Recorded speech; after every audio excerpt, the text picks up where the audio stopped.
I grew up in a small business. My dad came over from Italy and had a landscaping business with my uncle. It was my first job. And you learn something when you're working for a small business, family-owned business, because you really care for it in that way. And I think one of the things that has served me well in my career is wherever I'm working, I kind of bring that small business mentality. Welcome to Building Better CMOs, a podcast about how marketers can get smarter and stronger. I am Greg Stewart, the CEO of nonprofit MMA Global. That voice you hear at the top, that's Domenic DiMeglio. He's the head of marketing and data at Paramount Streaming. He's a CMO for Paramount Plus and Pluto TV and has been with CBS and Paramount in various roles for the past 18 years. Today on Building Better CMOs, Domenic and I are going to talk about competing with TikTok for viewers' attention, because there is a changed landscape out there, the science of making an entertaining trailer, how to lead with empathy, and so much more. This podcast is all about the challenges that marketers face and how to unlock the true power that marketing can have. We also look at what does real leadership look like and what do you most effectively do to drive growth today. Domenic DiMeglio from Paramount is going to tell us right after this.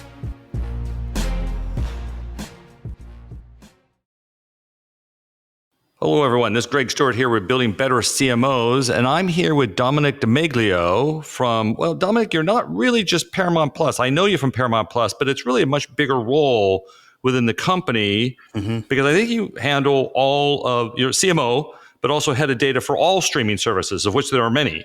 A few. Yeah. So my role, I head up marketing and data for Paramount Streaming, which its two flagship services include Paramount Plus on the SVOD side and Pluto TV, the world's largest FAST service. So that's free ad-supported television. And I sit across marketing and data globally for those two services. What a fun place to be in streaming today, right? I mean, I don't know. I can't think of a more exciting, probably more intense, maybe more complicated category right now. Yeah, I mean, listen, first and foremost, it is an exciting space to be in. I mean, just every day brings a new adventure, constantly pushing for innovation, both us at our competitive set. But it's definitely intense. I mean, there's a lot of services out there. There's a lot of great content out there that we're competing with. And so we're really focused on how we continue to take share out of the market, which we've been doing. And how do we break through as a brand, both from a Paramount Plus side and a Pluto TV side, given the crowded landscape where everybody's got great content. How do those brands stand out and mean something for consumers?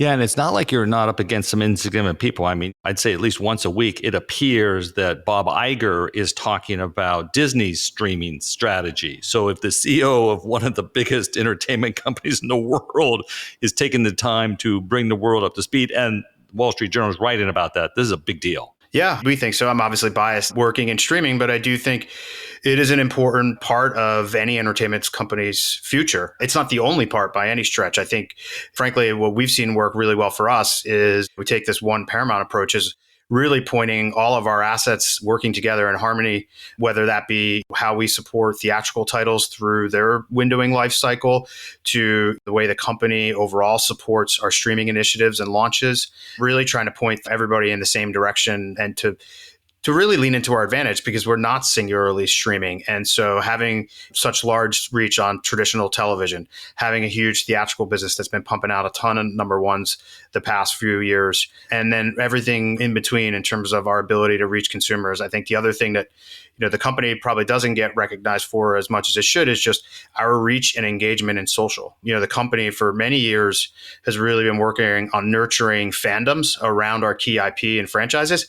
And that certainly, as we have titles for streaming that sort of appeal to those fandoms, they're already engaged and ready to sort of jump into the next adventure with us. I was going to kind of get into the broader streaming, but let's talk a little bit, just anchor for people a little bit about what is happening at Paramount. Okay, so you have Pluto, you have Showtime. You guys did a big merger. I mean, there was a bundle package with Showtime and Paramount Plus, but you've really moved them. Why is that accretive for customers? Like, why would customers kind of care at some level? Although I assume at some point I don't need to have 13 apps on the bottom of my TV, I guess. And then why'd the business make that decision for Paramount's interest? I'll mention one thing, but you mentioned the 13 apps. We tested a bunch of things in terms of marketing lines for the new sort of integrated Paramount Plus with Showtime plan. And one of the things that rose to the top was one less password. and you're welcome. Yeah, I will say at least you guys have made it easier, the QR codes, because I got to tell you, it was the most frustrating thing in the world to have to type in your email address and a password off of a remote that was never designed to do that. But thank God you all fixed that. Let's talk about more complicated issues for consumers. Yeah, why put them together? We worked our way to this moment. So we had various degrees. First, we had a billing integration bundle between Paramount Plus and Showtime a few years ago. But you still have to use separate apps. But that was like the first, step in the process. And that was successful. Then last year, around this time, we launched the next iteration of that, which is we ingested all of the Showtime content into the Paramount Plus experience. And then we saw that sort of supercharge the uptake of the bundle tier. And the thing we also observed there is people that were in those bundle tiers, they streamed more, they were more engaged overall, and ultimately they retained better. So they converted off their trials at a higher rate and they stayed with us for longer. And so that's the accretive part. We're really seeing good and positive impact on our lifetime values based on bringing these two things together. And so this year, we essentially put it together. And now instead of having a premium tier and a bundle tier, we put the two together in the Paramount Plus with Showtime plan. And then also, importantly, at the same time, stopped offering Showtime OTT for sale on a standalone basis. So now this is the streaming home of Showtime as Paramount Plus. Got it. Okay. I guess this is going to go the same way that sort of the cable companies themselves went at some point, right? Is that there's just whoever can produce the best ARPU ends up consolidating the rest of the marketplace. Isn't that eventually what's going to happen? Well, ARPU is a hugely important component, but I think the key to profitability, and I think we're all focused on the path to profitability in streaming, is ARPU times scale. Because of the investment you need to make in content as well as marketing and technology. It's not just about ARPU. You also do need the scale to be able to support the investment required for streaming. And it's an intensely competitive space. So I don't know. Listen, I've seen some of your competitors. I've talked to some of the CMOs of some of those businesses, and they're $1 billion budget for a business that barely existed 5 years ago. That's a crazy amount of money. It's quite significant. Yeah, no, it is. It is significant. And I think while I wouldn't say we have budgets on par with all of our competitive set, I think, there are certainly some out there that spend far more than other services. The two things that I would say is, we're really focused on efficiency. I'm pretty sure every marketer is, right? How do we make our dollars work as hard as possible for us? And I think the combination of sort of where our budget sits competitively, coupled with the fact that we've signed up more new subscribers for streaming in the past 2 years in the US, shows that combination is working. We are effectively taking share from the market at an efficient marketing spend. And I think we're also seeing that happen globally in our international markets. Hey, Dom, actually, how big is Paramount Plus, Paramount Streaming? I don't know if I have a real sense of scale of I don't know if you look at a share of business. And listen, I realize I'm into an earnings affecting question here, so I want to be careful. But what can you tell the audience about how big this business is for you all right now? Sure. I mean, I can share some things that we recently shared with the market, which was, in the past quarter, Paramount Plus grew revenue 47% year over year and now reaches 61 million subscribers globally. Wow. What I shared earlier, Paramount Plus has been the fastest growing streaming service in the US for the past 2 years in terms of share of new signups. So we know we're growing fast in terms of taking share. We are reaching global scale. Wow. And then I think when you match that up with, as I mentioned before, the number one fast service around the world, Pluto TV, that just continues to grow exceptionally fast. The two services combined to grow total viewing hours 35% year over year this quarter. And that gives us an amazing ecosystem of free and pay. I mean, these Pluto TV and Paramount Plus really complementary to one another. We see what may surprise a lot of folks, users that are engaging with both. I think, people sometimes tend to think that you're either an SVOD person or a fast person, when the reality is, as we look across both services, we have a high degree of overlap, and that, people are interested in different content and different experiences. And Pluto has an amazing lean back, curated approach to all of our channels. And it's just a really great complement to Paramount Plus. And I do think it gives us a competitive advantage in having both free and pay in the marketplace. And then I mentioned the other thing too to keep in mind here is that Paramount Plus has both an ad-supported tier and an ad-free tier. So then when we look about scale and advertising, you take Paramount Plus's ad-supported tier plus the massive scale we have in Pluto, and now you have a really amazing opportunity in terms of ad market. Yeah, that's a nice sort of product segmentation strategy. Doesn't matter how you get there, you got to get scale for entertainment business. Absolutely. That's what I assume. Going to have to know, suggest that it lays the platform for you to be able to invest in even better content, which only builds a platform more. So good for you guys. Wow, I didn't know it was that big, Dom. It's impressive. No, absolutely. You know what's also, though, I think equally interesting to me, though, around this, Dom, is that streaming, I mean, nothing like a good pandemic to help your business grow and focus and opportunity. I mean, who knew that was going to come out of it? That was the funny thing about the whole pandemic. I remember sitting at board meetings and having some marketers kind of like hide their heads a little bit and sort of look down and say, well, our business is actually doing pretty well. So there were some people who benefited during it was an otherwise sort of, catastrophic time, I think, for the world.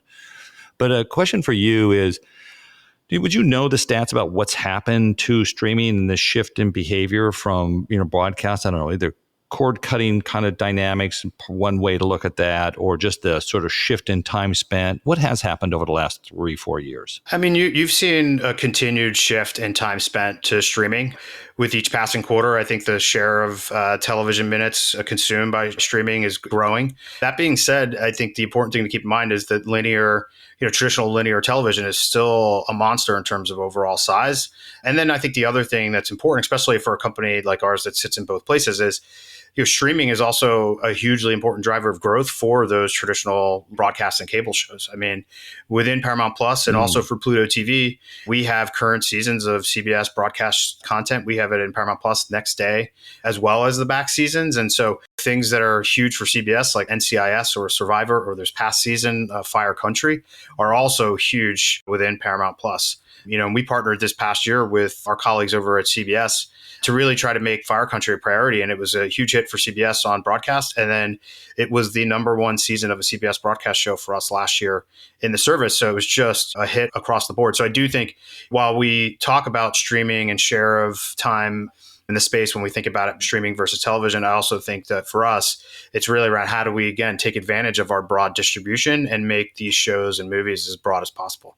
Got it. Yeah, also good synergy with that. And you're right. I've often talked about this, the MMA, when we used to be a little more focused on mobile, we did a series of studies in the sort of mid-teens from probably 2012, 13, until probably 2017, 18. But we were looking at what would be a rational mix. What was the optimized mix of marketing? Now, I was looking to understand what mobile was doing, especially with the infusion of data and targeting and the personalization of that device as a focus.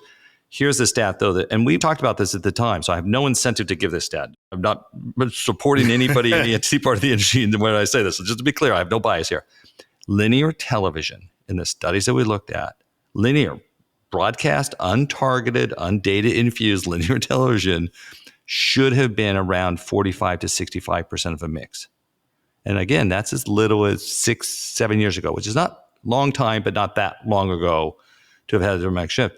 And what it told me, which is very funny because you would hear this is where the press, I think, gets me, you really can't trust what you read sometimes. You really have to do the research and know what you're talking about.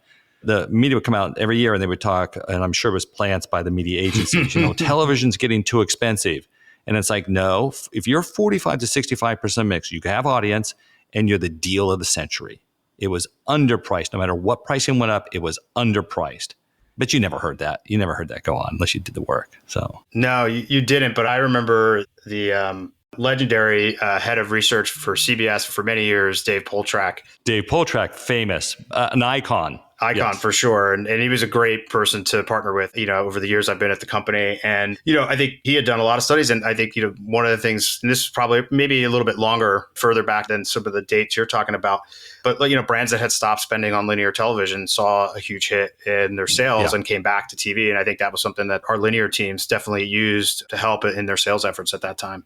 I remember the studies, and you're right. Broadcast television is often used as sort of the branding, the base brand. I'm an ex-agency media guy. I don't know if you knew that, but I spend hundreds of millions of dollars back on Procter & Gamble and others. And yeah, television broadcast was sort of the base for that. What I didn't understand at the time, but I've been more recently in some work we've doing too, I am shocked at the degree to which those who are favorable to a brand, they churn the degradation in that favorable over time. I just saw some stats yesterday my team was showing me, and it's kind of shocking, which would be to that point, you have to stay in front of consumers. We're short memory beasts, I guess, at some level. I don't know. I think it's just like It's all important, right? You have to be everywhere the consumer is. I don't think you can ignore any platform, whether that's linear television or Mm-hmm. it'd be like not investing in organic and paid social media. I mean, you have to be where the customers are.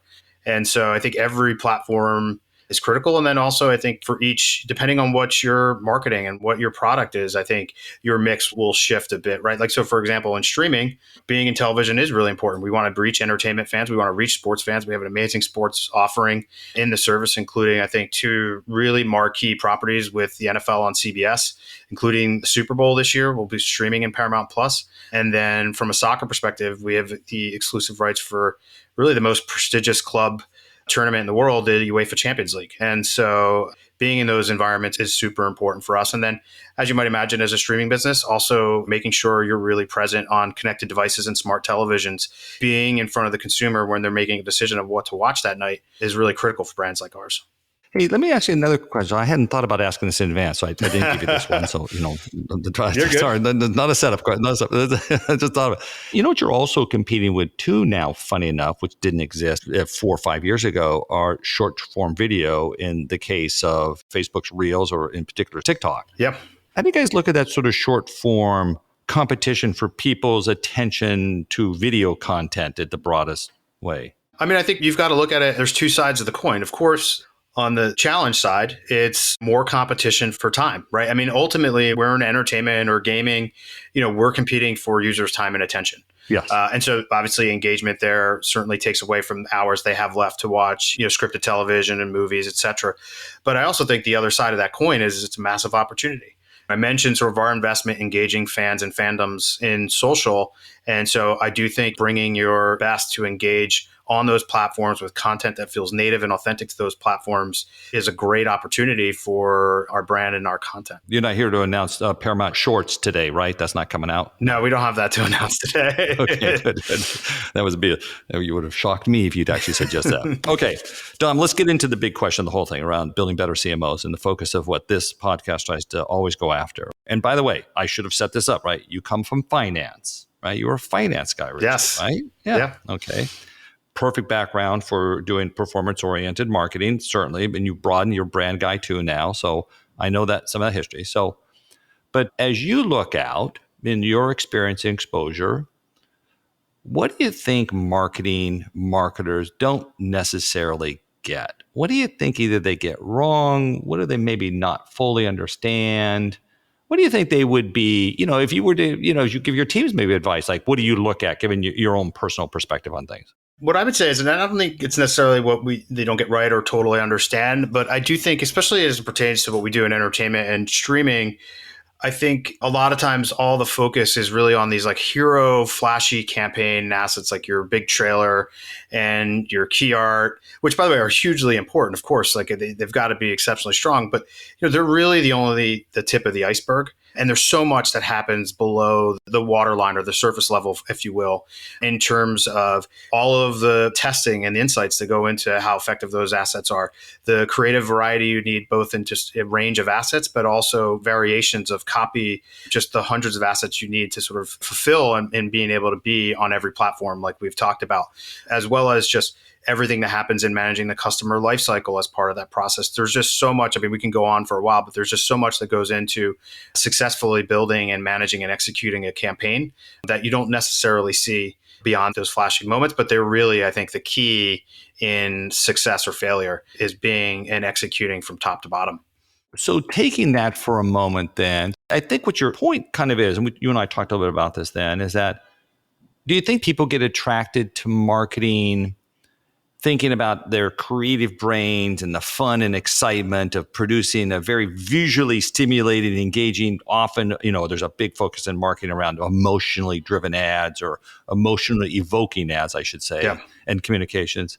And that would suggest it's coming from the heart. It's coming from an intuition rather than sort of a science. So you're kind of suggesting they don't understand how hard that is to even get to that point, which is hard. I've done creative. I've worked in enough creative agencies. It's hard. You got to have a strong strategy to get to good creative ads. Yeah. Or is it all the background work that you think too that they just sort of underestimate or underappreciate? I think it's just like people, I think, are coming at marketing from a lot of different directions. And I think it's really having the full appreciation that it takes all of the various skills and piece parts of a campaign to be successful, not just that sort of big flashy piece. But by the way, those trailers, I mean, the work and the creativity to pull together a great trailer. I mean, the impact, and you talked about the emotion, the impact and ability to connect with somebody emotionally with a well executed trailer. There's a huge difference when that's done with excellence versus not, right? So that's hugely important. But if you're not placing that trailer in the right places, you're not giving it the right fuel to get viewed by folks,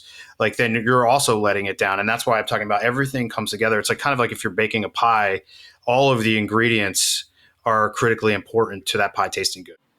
Right. It's not just the cherries. Right. By the way, I have not done trailers. Is there a science to trailers? I think there is a science to it, but the creation of a trailer, I think, is far more art. I think the science comes in the research and the consumer insights that we pull from those trailers, right? Identifying like who are the audience segments that we think this program will speak to, and designing sort of tests to understand like how each of those different audience segments, as well as your broad general entertainment audience, responds. And I think that's where the science comes in. And I think we're trying to evolve a little bit the classic art and science, which I think is still spot on. And part of that art, to be honest, is understanding what the data is telling you, what are the insights that matter most. And so thinking a lot of it about, from a perspective of data and emotion, one of the things that I love about marketing is just trying to understand the audiences, their need states, what's going to resonate, how to connect with audiences, what we're doing in marketing. I find that that's so much fun as part of our work. We used to say in the agency business many years ago, when you could say things like this, advertising was the most fun you could have with your clothes on. I can't say that anymore, but that was, I've just put it into a podcast. So there you have it.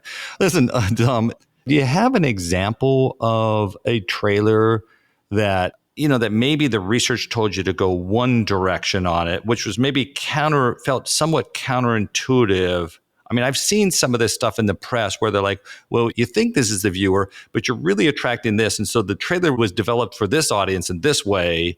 Well, I think, yes. I think all the time, listen, a lot of times it's really nice and validating. You kind of put a couple of trailers or a couple of pieces of art in testing, and, you've been doing this for long enough. You have a feeling of like what you're going to hear back. And so a lot of times, you're going to get validation of where you were, but a lot of other times you're going to get unique insights, things that you hadn't considered in the way people are going to respond, or moments in the trailer where sort of interest level drops off. So you can kind of say, hey, that bite did not work there. And so I do think it's always good to get the validation, and it's always important to get sort of the insights of things you didn't anticipate so that you can pivot and try to improve on that asset before you sort of put it out in the world. So I think that's where the research really helps. I think we made the joke about the one last password, you're welcome. And we loved it. We thought it was funny, but at the same time, we weren't sure how consumers were going to respond. And so that was one where it could have gone either way. And then we got the testing back and consumers loved it. So we put that in market. But if we had gotten back feedback where it came off as snarky or the joke didn't land, that we were having, because one of the things about our brand is we like to be down to earth. We don't want to take ourselves too seriously on the Paramount Plus side. And so we were coming at it with that sort of brand voice, but we wanted to make sure it translated that way to consumers and audiences. Hey, I'm curious, do you have a positioning for the role of the different services and how they do present themselves? Or so if Paramount Plus is down to earth, oh, by the way, I worked on Showtime many years ago. They used to say it was, and if this needs to be cut, you'll let us know later. They used to say it's adult with a small a, was the way that Showtime was explained when we were doing this is 25 years ago, we were doing the positioning work for it. Yeah. So down to earth is sort of the dynamic you said of Paramount Plus, but what about some of the other services and how do you position yourselves in that competitive environment? Yeah, I think on the P Plus side, it's definitely that sort of down to earth tone. I think we lean into humor a ton. I mean, we've been doing our amount of entertainment spots for a few years, starting with the Super Bowl campaign, The Journey to the Peak, to announce the new branding of the service. Consumer feedback on those has always been awesome. Fans really love seeing the unexpected mix of characters and talent. And then we bring a lot of humor to those that we personally have had a lot of fun creating. And I think that helps our brand stand out, to really have those live action spots that resonate with consumers and supplement all of the amazing content-led spots, our trailers and our brand cut spots that are in market. I do think that combo and sort of the brand voice does help Paramount Plus stand out in the streaming marketplace. And then on the Pluto TV side, Pluto's also been a scrappy brand over the years and feel like, a lot of humor there, a lot of quirkiness. And I think we've had a lot of fun with that brand as well. And I'm really excited on where we take it next. Okay, so let me ask you the big controversy out there since we're talking about your brands, and I'm going to leverage some of the others. HBO Max versus Max. A lot of controversy out there on that name change. Comment? Yeah, listen, I can see a lot of what went into that. I'd say I like not having to compete directly against the HBO brand, but I do also understand that like Max allows it to be broader and also preserves what HBO has always stood for in terms of its programming. Going back to your point on the Showtime brand, I think it has always stood for and represented some of the best edgy and boundary pushing content. And if you think about sort of our programming goals that we've had for Paramount Plus to really be a coast to coast total household product with live sports, news, what we say, a mountain of entertainment with kids and family, big tentpole movies, an amazing scripted programming reality, a full sort of household, whole family product. Showtime really fits in that lane, that edgy sort of boundary pushing content that really rounds it out. And I think together they make a powerful combination. Yeah. Showtime to me is it's the one place I can next go to find something interesting that I didn't expect or hadn't heard about yet. Yeah. I don't know how they continue to do that. I didn't know it was refreshed that often. I can't really tell, but I'm constantly surprised. And I find myself in there like making, oh yeah, I do want to see that. Oh, I'd like to see that. Like adding it to kind of a list somewhere in some mind. And I don't know that I find that with the other services. So funny enough. Yeah. Listen, I think we've just sort of accelerated that sort of new discovery because we're now putting Showtime content in front of all of the Paramount Plus subscribers, some for the first time. And I think what's really interesting is we've now released 2 originals, the 6th season of The Chi, which has been incredibly long-standing hit. Yeah. Long-standing hit, a very engaged fan base, great stories. And that show had its biggest premiere ever and is doing really good work. And one of the things that I'm seeing, in the Paramount Plus app is that half of the people that are streaming it thus far were existing Paramount Plus subscribers. So we're pulling in the Showtime audience and then also exposing it for the first time to Paramount Plus subs. And we're doing the same thing with the latest season of Billions.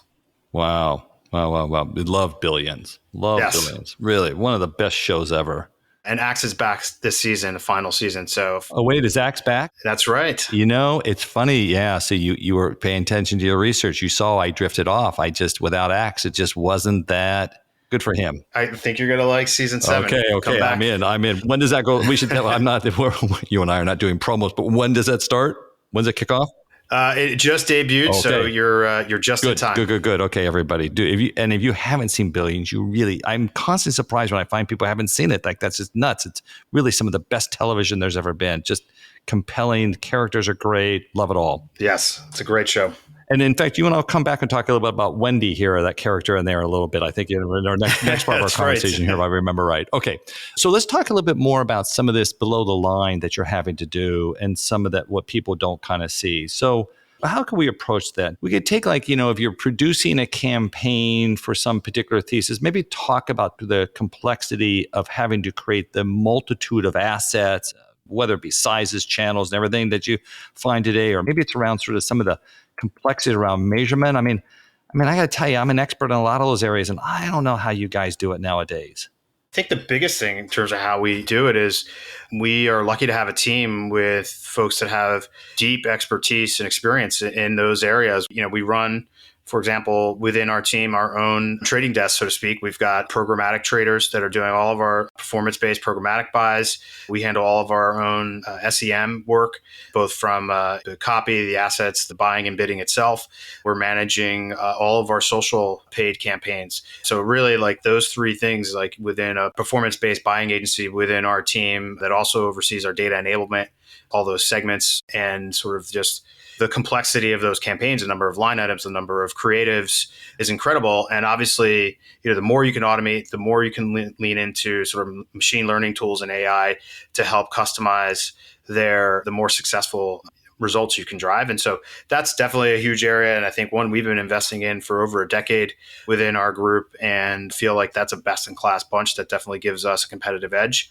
But you go to the flip side of it and you think about all of the creatives working on the trailers and the art. They're thinking about all the nuances of how this campaign comes to life, including how your art is going to manifest itself in a 300 by 250, or what it's going to look like in certain social units. Really trying to think about how things size up and down and making sure that we're optimizing for all of that in the creation of the original asset. So all the adaptations have already had thoughts around like how it's going to work in terms of how you go up and down. Because if you only optimize for like that large billboard format that we all see on our drives, then you're going to potentially miss the mark when you try to sort of bring that to all the places a campaign's going to go. I think it's kind of funny you sort of mentioned that, because I think that people don't recognize the constraints that there are in marketing. I mean, I was just having a conversation with the exec committee of the North America board yesterday, and we were talking about how, everybody in the C-suite, all your peers, I'm assuming there at Paramount, they all do marketing as a side hustle. I mean, you guys are a media company, so maybe it's more, I don't know if it's more pronounced or less pronounced. I'm assuming Dara Tresner said it at an MMA event, she said that was she was up against when she was at Peloton. Everybody did marketing as a side hustle. But it really, you have to get so many parts of it right to make it all work that people just don't appreciate how hard that is to do, I think. I think that that's right. And I think we've definitely taken it on internally within our teams to try to evangelize sort of all that goes into what we're doing. And I think that that has helped because we do partner a lot with the studio and network marketing teams. And I think over the past few years, there's been a great fluency between the teams around what's needed for streaming campaigns. And, when their content comes to the service, how can they do things on their end that sort of help set it up for success in terms of assets. So I do think, with each passing day, we continue to sort of drive that forward as everybody, while they're experts at what they do day to day, they're also really building around the company. We're building a streaming mindset. Let's take a quick break. We'll be right back after this with Domenic DiMeglio. This is Building Better CMOs. Let's get back to my conversation with Domenic DiMeglio, the head of marketing and data at Paramount Streaming. How big is the marketing team for the streaming division? How big is the marketing team? A couple hundred people that we have. I mean, I don't think it's the biggest marketing team, out there. I know you won't disclose budget. I know everybody is probably waiting for me to ask you that question. You're not going to tell me. But for the budget, you have 200 is not a lot of people. Yeah. I mean, I think, the other thing I would say too on the budget is like, again, there's others in the streaming market that, I think that they are able to spend a ton more, but I also think it's still formidable. I mean, I think we're out there with campaigns that are able to break through. Why do you think you're able to beat some of those with maybe our allegedly bigger budgets? You'd love to think that, hey, we're just optimizing our campaigns better. But I think the reality also is just, it goes back to, something we talked about earlier. I think it's this one Paramount mindset that we're taking advantage of all our assets. Let's take a theatrical title that comes to Paramount Plus. When that movie's come into theaters, it gets a campaign from best in class marketing team over at Paramount Pictures. They do amazing work.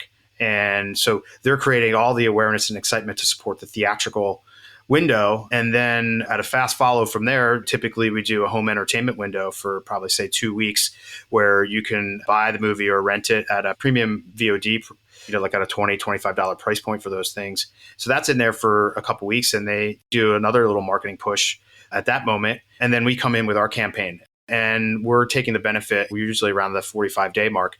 We're getting the benefit of all of the work that came before from those campaigns, including the tentpole theatrical campaigns, and really drafting off of that. And so we can be highly strategic and very efficient in terms of how we help drive home conversions from that. Standing on the shoulders of giants in some regards, you've got the work in advance to sort of how you're going to sort of work Absolutely. that out. Hey, let's go back though. You mentioned something there, and I've been remiss now here to have not come back to it in 4 or 5 minutes, 3 minutes, whatever it's been, AI.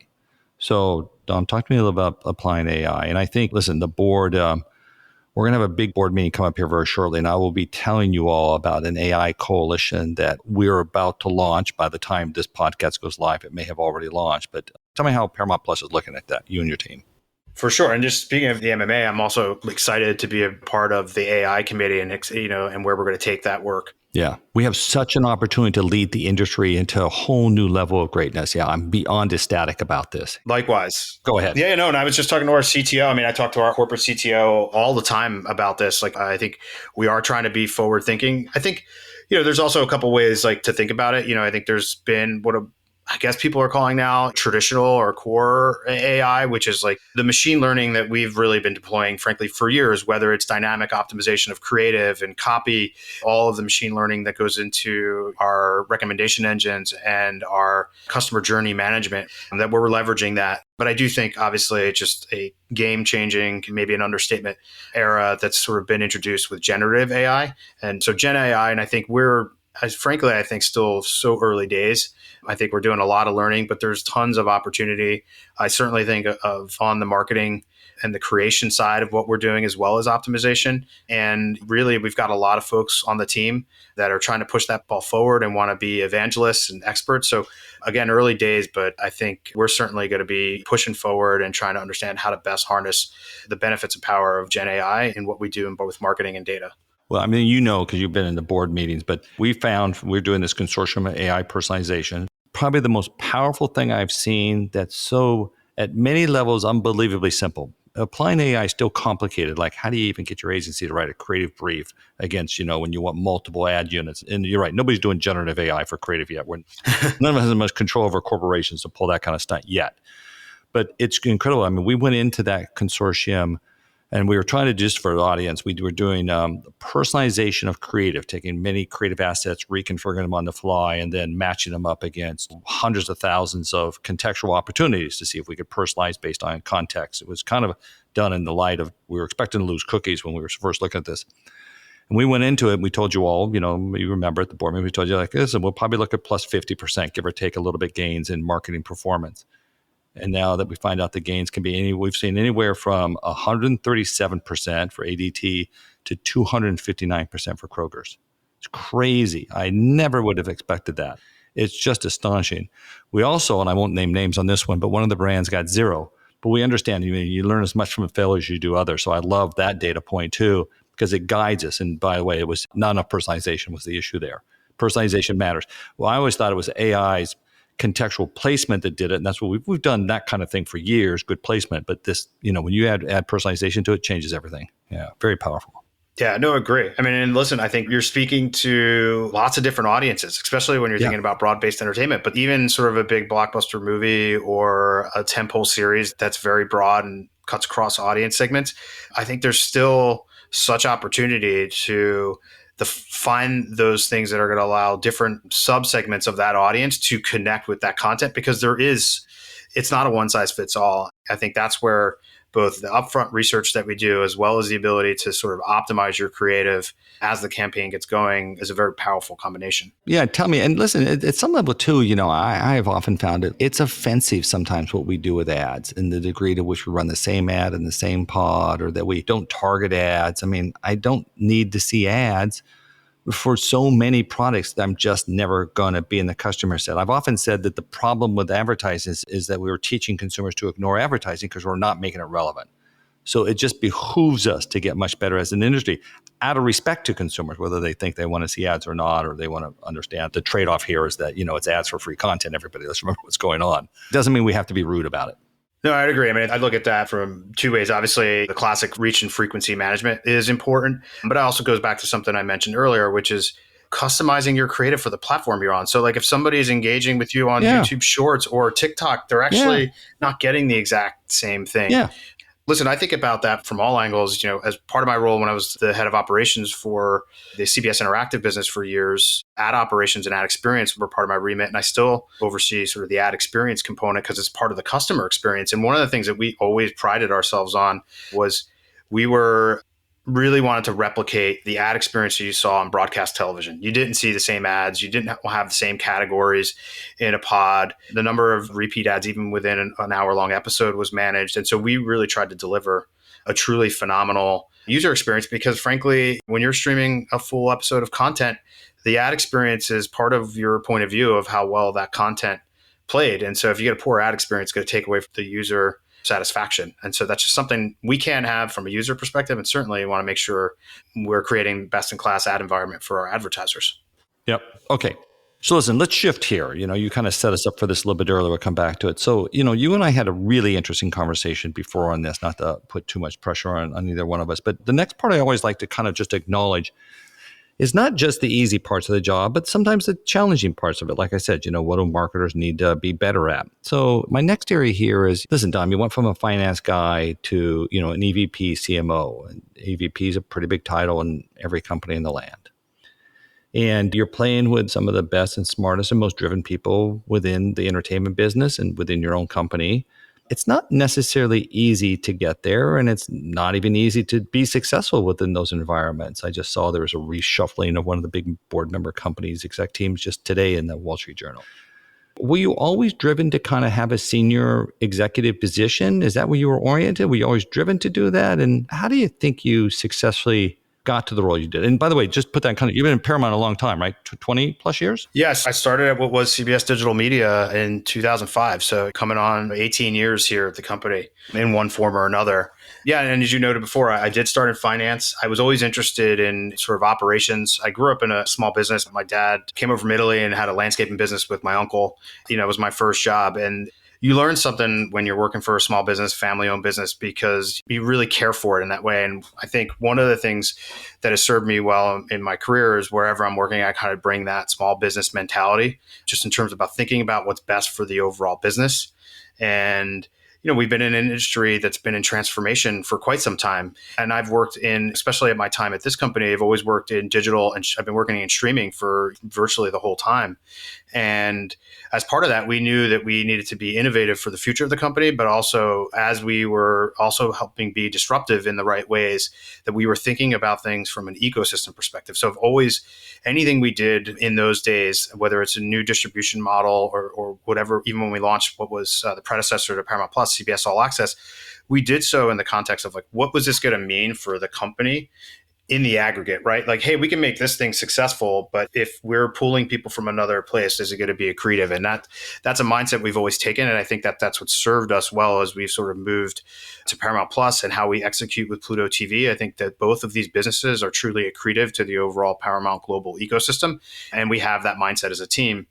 And then the other thing is, I've had really good mentors. It was not a secret that I'd wanted to move to operations and strategy and help run businesses. And so I had a number of good mentors along the way, from my first boss at the company, the CFO of our business, Jed Kapsis, to, when we merged with CNET, another guy, Xander Laurie, was a huge mentor of mine. Oh, I love Xander Laurie. I know him well from CNET. Yeah. He helped set me on the path towards my first crack at an operations role. He's a really good dude and was a great mentor.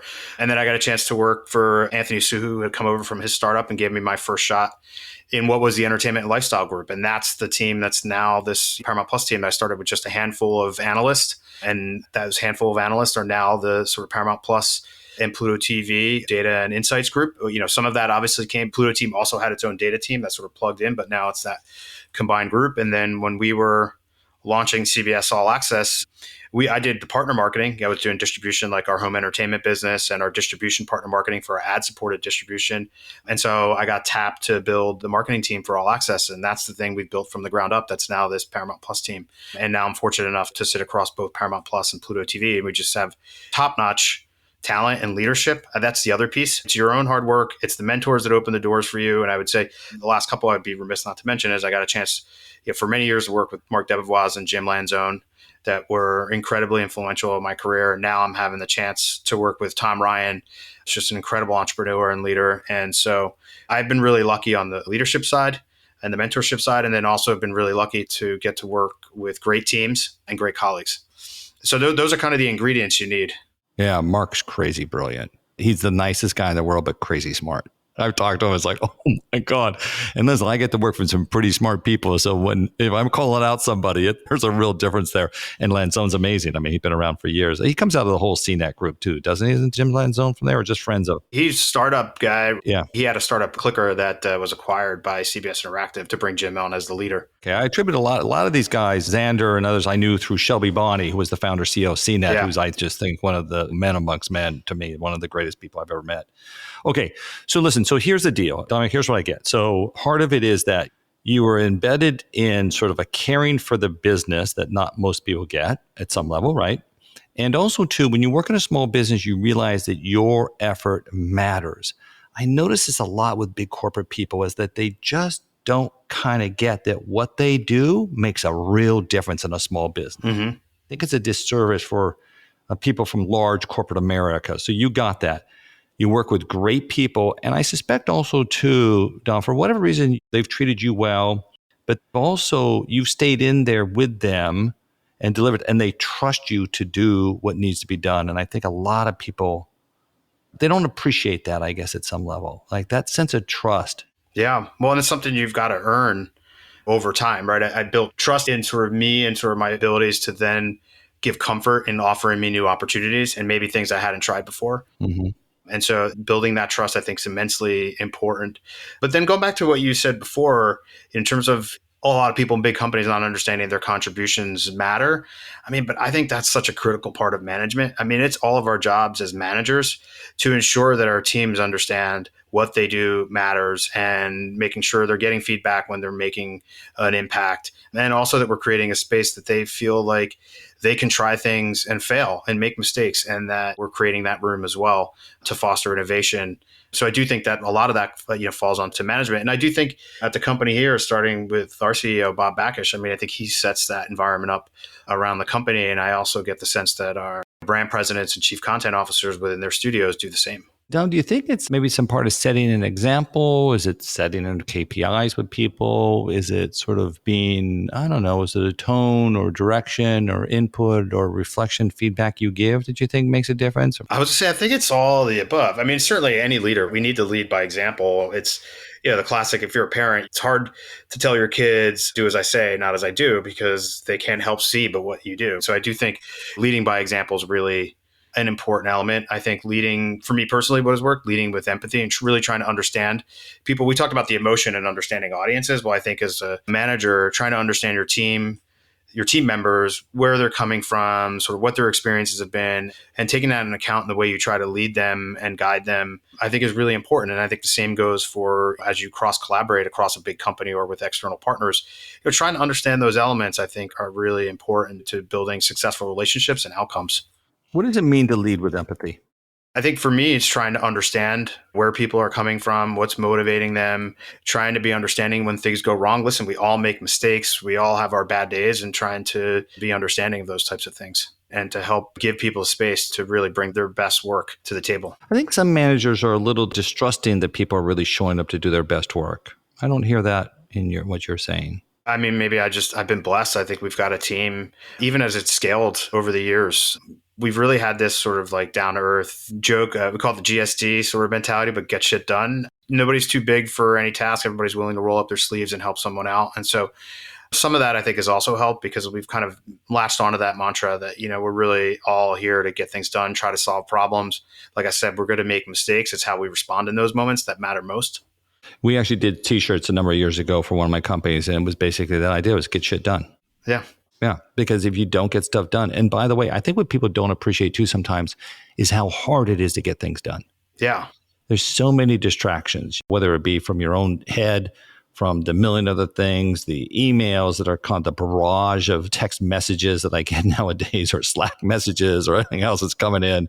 Oh my God, it's just kind of unrelenting. And I'm sort of lucky because I have a team now who watches a lot of that stuff for me. So I don't personally have to do it with the immediacy like I used to, but it feels like it's really hard for almost maybe anybody to be really successful.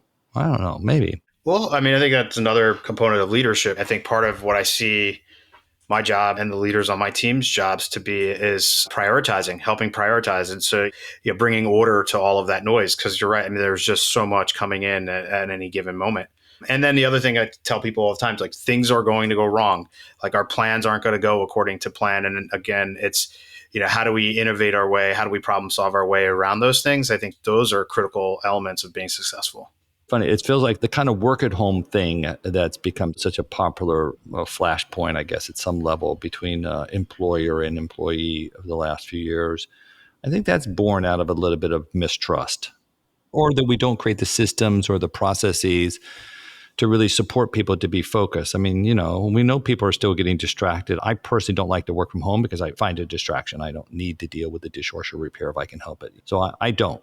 but others either have to through circumstances or desire to because of commute, and it's better optimal for them. So I get that. That's fine. Yeah. But then, are we really helping to support them to be able to do their best work when they're isolated alone in their homes? I don't know. That feels tough. Yeah. I mean, listen, it's tough. We are in the office a couple of days a week, and I think that's helpful. And I consistently get feedback, when we get the teams together for events and, all hands, or just even doing more and more meetings in person. I think that there is an important balance of being connected to your colleagues.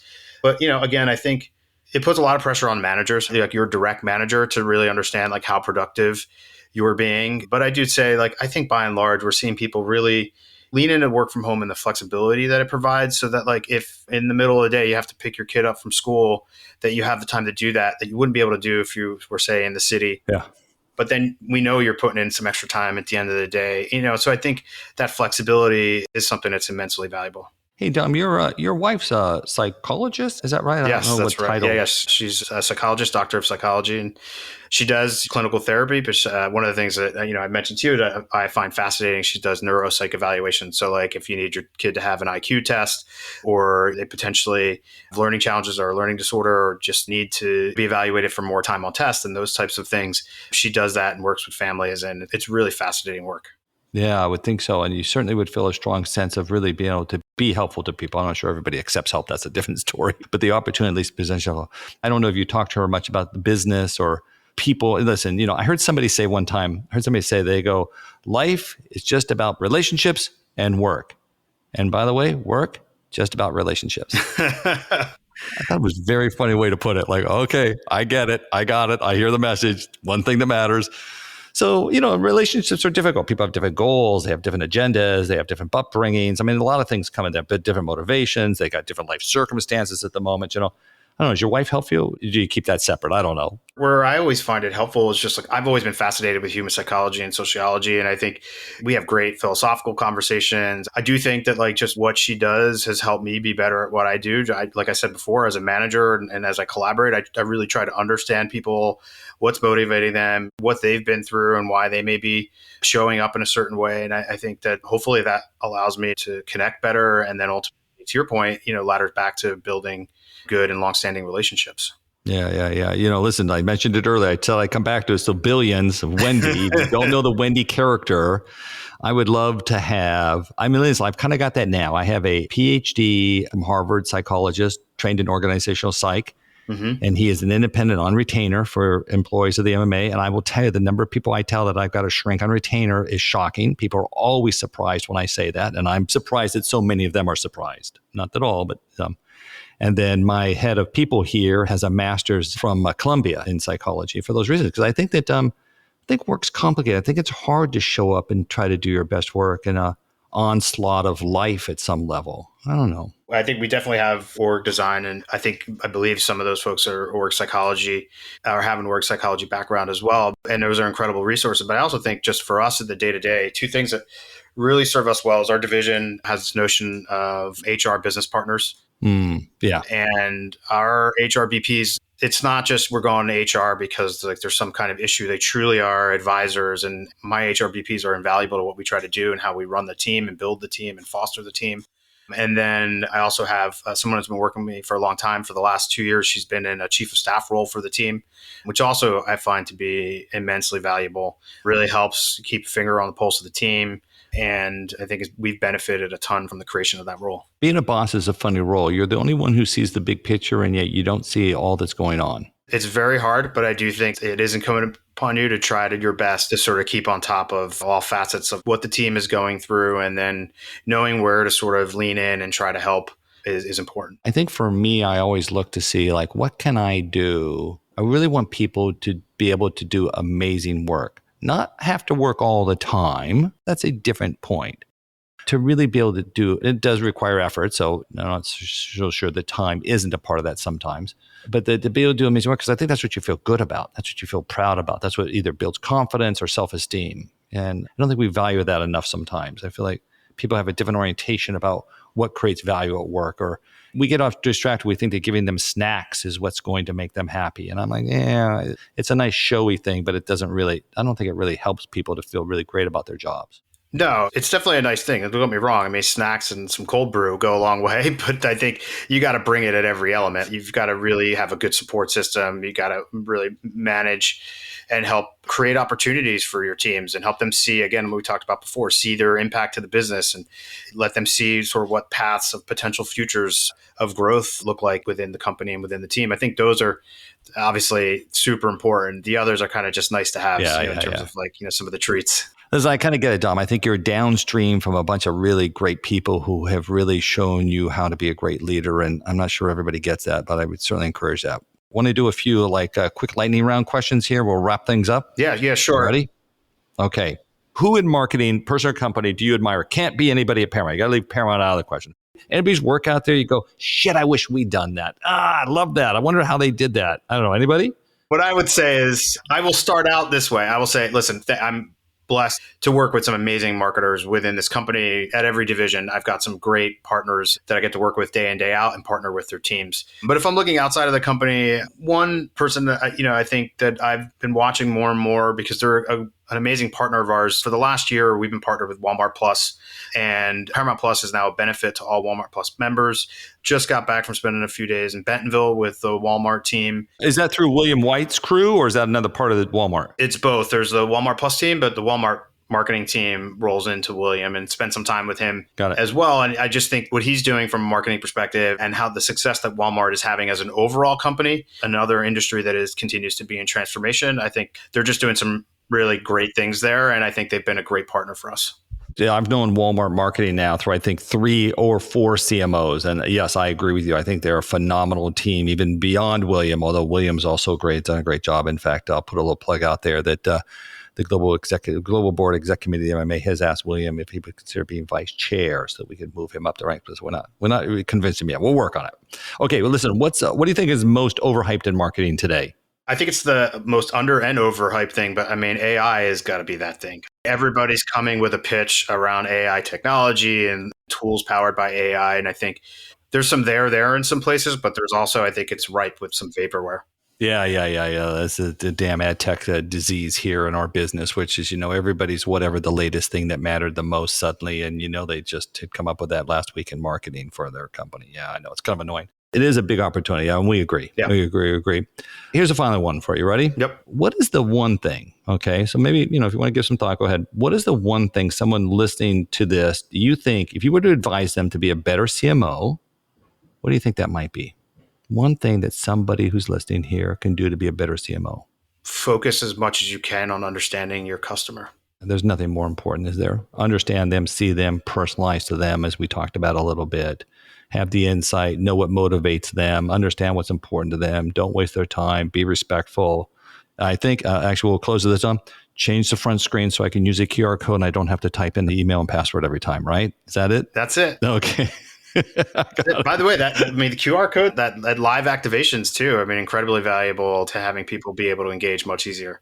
Yeah, it's like the oldest thing that's new again. QR codes were so over-promoted in the early days of mobile, like they were going to revolutionize everything, and nobody adopted them. And now everybody wants them. It's very funny. They just kind of came up out of nowhere and became a big deal.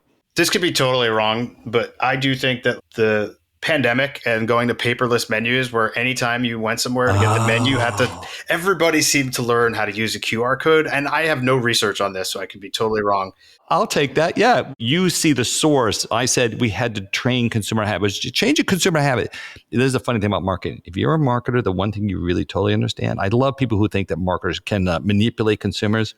Absolutely not. You get reminded again and again how little power, influence, and knowledge and experience and exposure you have as a marketer to getting it right with consumers, right? All the time. Oh my God. All the time they prove you wrong. So that's why you got to go back to, you got to listen to the customer and the consumer as best you can. There you go. I got it. I love it. Dom, you're the best. I really appreciate this. And thank you for joining me today. Thanks. Thanks, Greg. This was a lot of fun. Appreciate you having me. Thanks again to Domenic DiMeglio from Paramount for coming on Building Better CMOs. Check the show notes for links to connect with Domenic. And if you want to know more about MMA's work to unlock the power of marketing, please visit MMAglobal.com. Or you can attend any one of our 30 conferences in 15 countries where MMA operates. Or if you want, write to me, Greg at MMAglobal.com. Now, thank you so much for listening. Tap the link in the show notes to leave us a review. And if you're new to the show, please follow or subscribe on Apple, Spotify, Amazon Music, iHeart, wherever you get your podcasts. You can find links to all those places and more at bettercmos.com. Our producer and podcast consultant is Eric Johnson from lightningpod.fm. Building Better CMOs researcher is Zanita Pavlovska. Artwork is by Jason Chase, and a very special thanks to LaSarah Smith for making this all happen. This is Greg Stewart. I'll see you in 2 weeks.